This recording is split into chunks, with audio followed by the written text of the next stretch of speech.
আল্লাহ বলেন কুল্লু মান আলাইহা ফান, সব কিছু শেষ করে দিবে আমার আল্লাহ গো।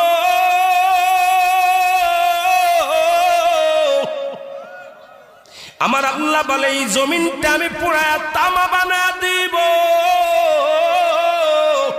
এই জমিনের মধ্যে যত পানি আছে পানিগুলো আমি আল্লাহ পুরায়া ছাই বানায়া দিব।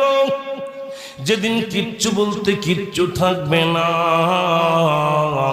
সেদিন থাকবে শুধু আমার আল্লাহ। আজকে কার জন্য সুদ খাও, কার জন্য ঘুষ খাও, কার জন্য ব্যভিচার করো, কার জন্য অন্যায় করো রে মন, কার জন্য তোমরা এত বাদই করো। আরে আজকে একটা কথা বলতে গেলে কষ্ট হয়। এই জমিনটা আল্লাহ পুরায়া তামা বানায়া দিবে। এই জমিনের মাটি